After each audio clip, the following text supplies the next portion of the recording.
সকাল সন্ধ্যাবেলা তিনি ওযু করে তাকের উপর থেকে কোরআনটা নামাইতো, অত্যন্ত দরদ দিয়ে কোরআনটা নামাইতো। ওনার চেহারার দিকে যখন আমি তখন তাকাইতাম, মনে হয়তো তার ভিতরটা কোরআনের প্রতি মহব্বতে এইভাবে উপসে পড়ে উঠতেছে। উনি তো কোরআন পড়তে জানতো না, কিন্তু কোরআনটা খুব মহব্বতের সাথে তার থেকে নামিয়ে কোরআনটা এইভাবে খুলতো। খোলার পর কোরআনের প্রত্যেকটা আয়াতের উপরে প্রত্যেকটা লাইনে এইভাবে আঙ্গুল বোলাইতো আর বলতো, আমার আল্লাহ এটা সত্য বলেছে, আমার আল্লাহ এইখানে যা বলেছে সত্য বলেছে। পবিত্র পুরা কোরআনে আমার আল্লাহ যা বলেছে সবগুলো কথাই হক বলেছে। প্রিয় উপস্থিতি, ওনার কোরআনের সাথে এরকম মহব্বত থাকার কারণে, ওনার কোরআনের সাথে এরকম ভালোবাসা থাকার কারণে যদি আল্লাহ রাব্বুল আলামিন 20 থেকে 25 বছর পরেও তার শরীরকে হেফাজত করতে পারে, 20 থেকে 25 বছর পরেও যদি তার কাফনের কাপড়টা হেফাজত করতে পারে, আপনাদের কাছে আমার জানার বিষয় হলো আল্লাহ কি তার ঈমানের হেফাজত করে নাই? অবশ্যই আল্লাহ তাআলা তার ঈমানের হেফাজত করেছেন। তাই প্রিয় উপস্থিতি, আসো আমরা যারা কোরআন পড়তে জানি না কোরআন পড়তে শিখে নেই, আর যারা আমরা কোরআন পড়তে জানি অন্ততপক্ষে প্রতিদিন কিছু না কিছু সময় হলেও আমরা একটু সময় বের করে নেই, যাতে আল্লাহর কালামটা আমরা একটু তেলাওয়াত করতে পারি। আল্লাহ তাআলা আমাদের সকলকে পবিত্র কালামের সাথে সম্পর্ক মজবুত করার তৌফিক দান করুন, আমিন। বলতেছিলাম, যদি 4টি কাজ আমরা করতে পারি, তাহলে 4 কাজের বিনিময়ে আল্লাহ রাব্বুল আলামিন আমার ঈমানের হেফাজত করবেন, আমার সন্তানের ঈমান হেফাজত করবেন, এবং আমার আনেওয়ালা বংশের যত ধরনের মানুষ পৃথিবীতে আসবে সকলের ঈমানের হেফাজতের ফয়সালা করে দিবেন। দ্বিতীয় একটা ঘটনা বলি। হিন্দুস্তানে অনেক বড় একজন আলেম ছিল, মাওলানা রফিউদ্দিন সাবদাম রহমাতুল্লাহি আলাইহি। উনি অনেক বড় মাপের আলেম ছিলেন, মুহাদ্দিস ছিলেন। হিন্দুস্তানের সর্বপ্রথম উনি পবিত্র কালামের তরজমা ফার্সি ভাষায় উনি করেছিলেন। তো ওনার এক সময় মৃত্যু হয়ে যায়। মৃত্যু হওয়ার পর ওনার এক মুহিব্বিন, ওনার এক মহব্বতের মানুষ ওনাকে স্বপ্ন দেখেন। স্বপ্ন দেখার পর জিজ্ঞাসা করলেন, হযরত, আপনার সাথে আল্লাহ রাব্বুল আলামিন কি মুআমালা করছেন? মাওলানা রফিউদ্দিন সাহেব বলতেছেন, দেখো, আমি অনেক বড় আলেম ছিলাম, আমার হাজার হাজার কোরআনে হাফেজ ছাত্র আছে, আমার অসংখ্য আলেম ছাত্র আছে। আমি বুঝমান হওয়ার পর থেকে কোনো নামাজ কাজে করি নাই, আমার কোনো ইবাদতের কমতি ছিল না। আমার সমস্ত ইবাদত আল্লাহ তাআলা একদিকে রাখছেন, আর আমি কোরআনের ইশক হয়া, কোরআনের মহব্বতের কারণে কোরআনের যে তরজমা ফার্সি ভাষায় করেছিলাম, আল্লাহ রাব্বুল আলামিন এই কোরআনের মহব্বতের খাতিরে, এই কোরআনের ইজ্জতের খাতিরে আমার নাজাতের ফয়সালা করে দিয়েছেন। সুবহানাল্লাহ। শুধু এতটুকু নেই, উনি বলেন শুধু আল্লাহ তাআলা আমাকেই মাফ করে নাই, বরং আমার ডাইনে 14 মাইল পর্যন্ত, আমার বামে 14 মাইল পর্যন্ত, আমার সামনে 14 মাইল পর্যন্ত, আমার পিছনে 14 মাইল পর্যন্ত যে সমস্ত কবরবাসীর ভিতরে, যে সমস্ত কবরবাসীর কবরে আযাব চলতেছিল, এই কোরআনের খেদমতের কারণে, কোরআনের ইজ্জতের কারণে ওই সমস্ত কবরবাসীর কবরের আযাবকে আল্লাহ তাআলা মাফ করে দিয়েছেন। সুবহানাল্লাহ। তাহলে কোরআনের সাথে যদি আমার আপনার সম্পর্ক থাকে, তাহলে আল্লাহ তাআলা আমার আপনার ঈমানের হেফাজত করবেন ইনশাআল্লাহ। আমরা তো কোরআনের সাথে সম্পর্ক মজবুত করার রাজি আছি তো ইনশাআল্লাহ। 2 নম্বর কাজ হলো আত-তাআল্লুকু বিল মাদারিসিদ দীনিয়া। আমাদের আশেপাশে যে সমস্ত কওমি মাদ্রাসাগুলো আছে, যেখানে কোরআন হাদিস শিক্ষা দেওয়া হয়, আপনাদের এই তালিমুল ইসলাম হামিদিয়ার মতো মাদ্রাসা যেই জায়গায় আছে, এই সমস্ত মাদ্রাসার সাথে আমার আপনার সম্পর্কটা মজবুত করতে হবে। যদি এই সমস্ত দ্বীনি প্রতিষ্ঠানের সাথে আমার আপনার সম্পর্ক মজবুত হয়ে যায়, আল্লাহ তাআলা এর বদলতে আমার আপনার ঈমানের হেফাজতের ফয়সালা করে দিবেন। আপনার ইতিহাস জানেন, স্পেনের ভিতরে এক সময় মুসলমান খুব রাজত্ব করছিল। 6 থেকে 700 বছর পর্যন্ত মুসলমানদের রাজত্ব ছিল। মুসলমান রাজত্ব করার পর যখন তাদের থেকে ইহুদিরা তাদের থেকে রাজত্ব, ইসলামী হুকুমত ছিনিয়ে নেয়, তখন স্পেনের মুসলমান এইরকম দ্বীনি প্রতিষ্ঠানের ব্যবস্থা করে নাই। যার কারণে দেখা যায় যে 2 থেকে 4 থেকে যুগ পরে এসেও যে সমস্ত মুসলমানরা সৌদি আরবের বাসিন্দা ছিল, ওরা স্পেন এসে মুসলমান হওয়ার পরেও শুকুরের গোশত খাইতেছে, কুকুরের গোশত খাইতেছে, শরাব পান করতেছে। তার কারণ হলো ইসলামী হুকুমত চলে যাওয়ার পরে এইরকম অলিতে গলিতে এইরকম দ্বীনি প্রতিষ্ঠানের ব্যবস্থা করে নাই। প্রক্ষান্তরে ভারতবর্ষের ইতিহাস দেখেন, আমাদের ভারতবর্ষ এরকম দীর্ঘ সময় পর্যন্ত মুসলমানরা রাজত্ব করেছে। ইসলামী হুকুমত ভারতবর্ষে ছিল। যখন ইংরেজরা ভারতবর্ষে আইসা মুসলমানদের কাছ থেকে রাজত্ব ইসলামী হুকুমত ছিনিয়ে নিল, তখন ভারতবর্ষের আলেম ওলামারা বসে থাকে নাই।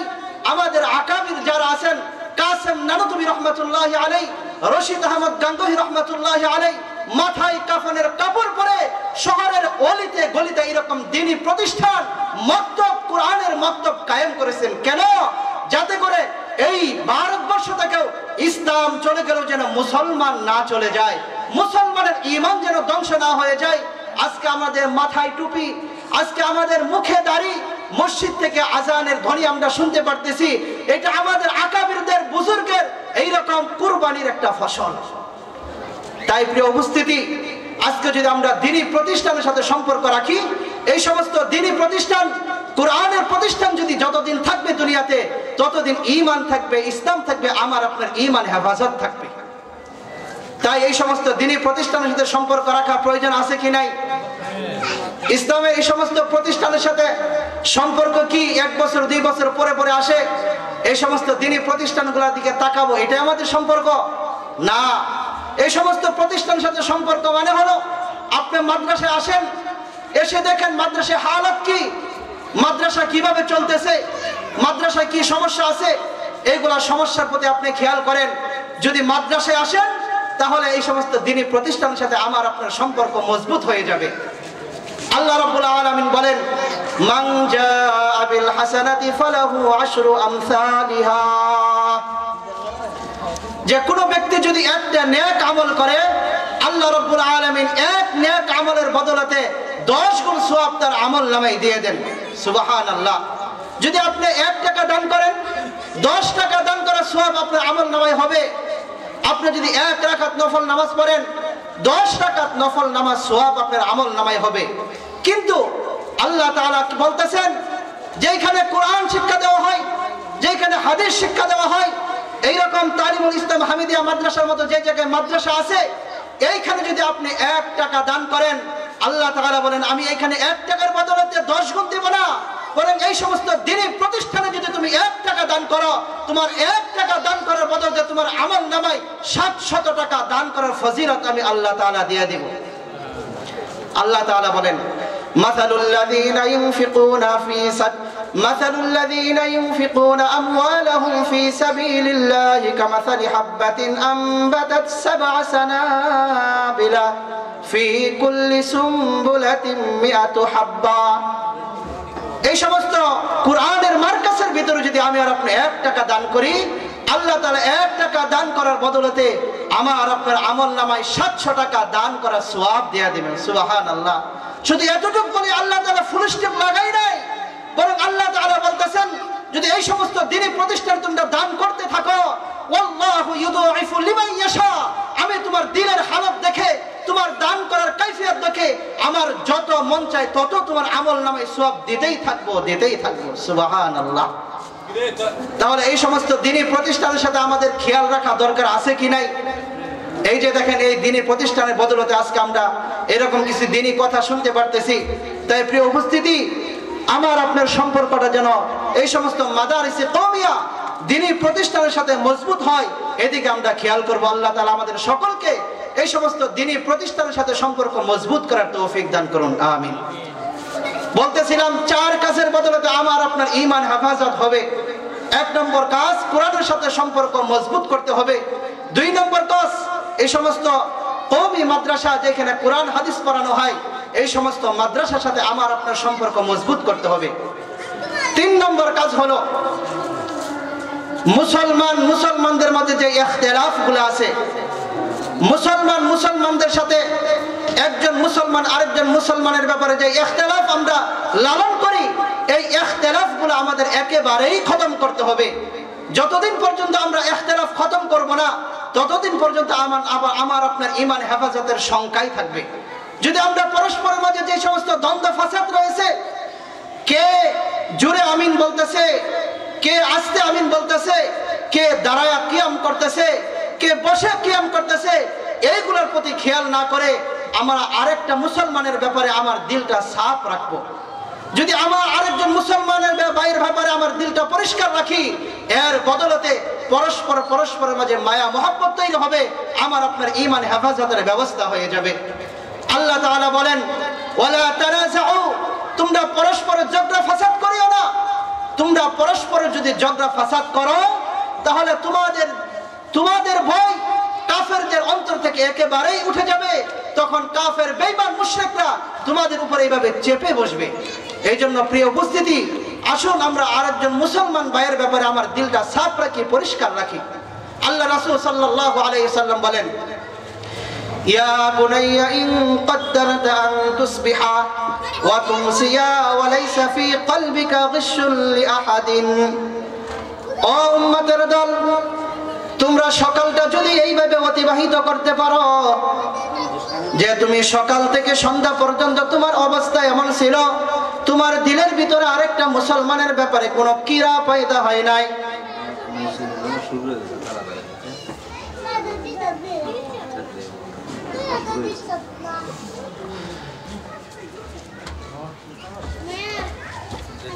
যাক, আল্লাহ তাআলা আমাদের সকলকে আমল করার তৌফিক দান করুন। আমিন।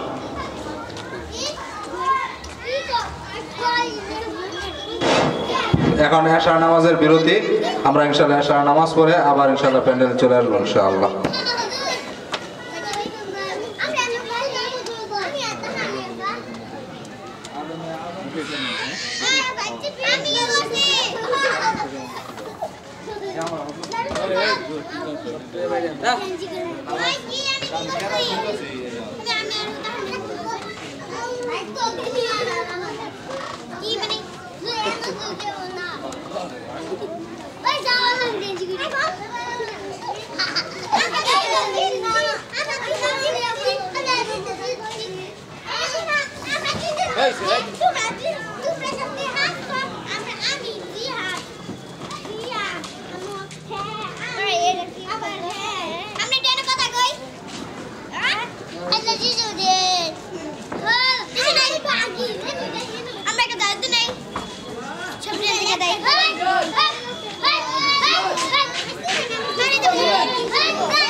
পুলিশের কাছে একটু ধরা পড়ছি।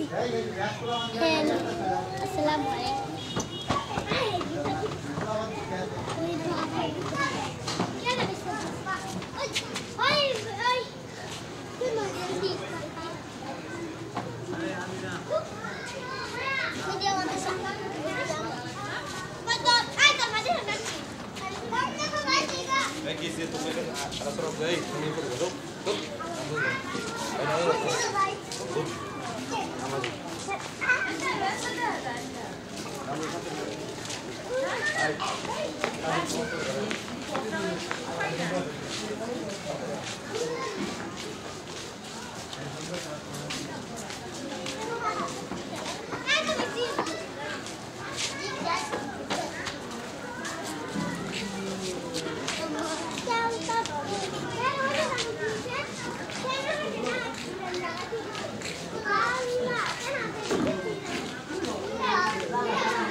Vai, vai আমি দেখাম ও মাতে না তোমার নাম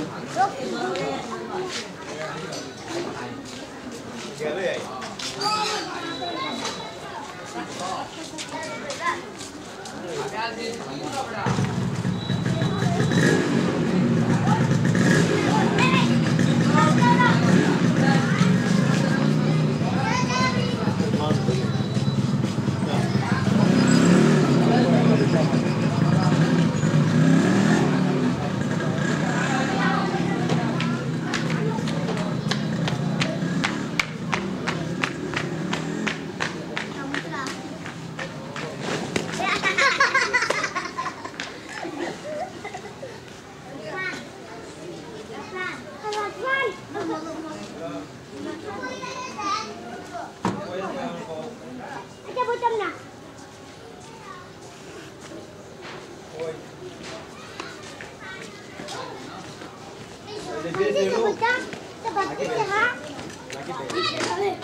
Anak kecil sih? Nah. Punya borong. Hah? Ayo. Ayo. Ayo ভাইয়া এই দেখছি এটা মাইক ধরতে তুমি মারছো দেখছি দেখছি ওরে বাবা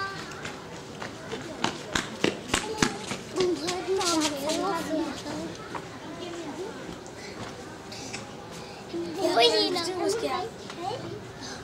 ওই তুই কালার সব করছিলি হ্যাঁ ওই যে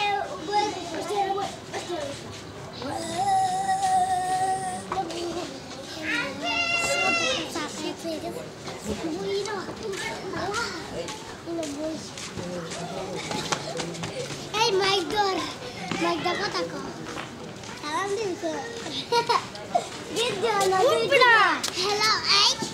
I'm Dita. Eza. Udah itu foto. Udah kan ada satu. Ya. Baba. Udah selesai. দেখ দিওন করে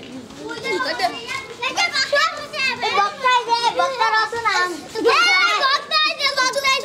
বক্তা কোন কি খাই এই বক্তা কিছু কো এই বক্তা কিছু কই না কেমনে এই বক্তা কিছু কো সাফাগল বক্তা ভাই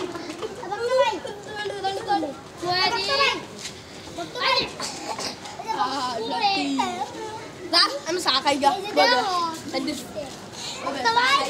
Sabi tahu dah. Asal kita makan dia. Ada yang tu pula. Itu syuk balik tu. Hello. Hai deh. Adi berapa mumayan hai muida keci. Kal kaze dawat khain deh. Mar muida sah. Hello. Nana papa kau dah tu kah?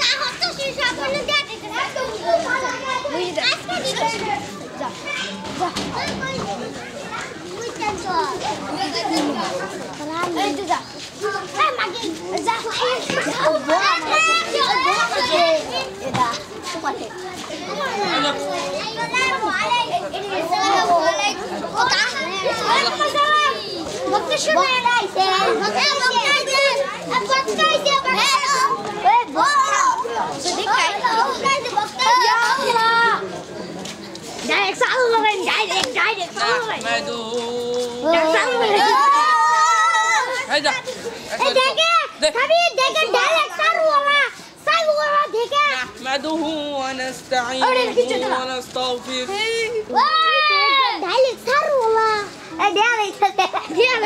Hey, durun ada. Kisah Sorry dah. Nanti dah.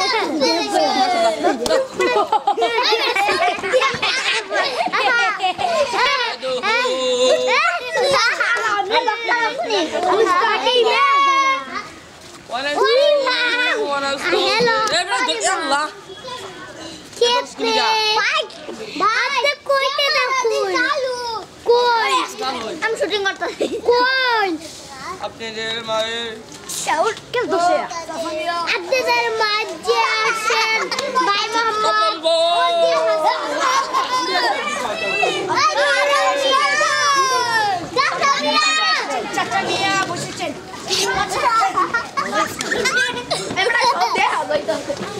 dia ya.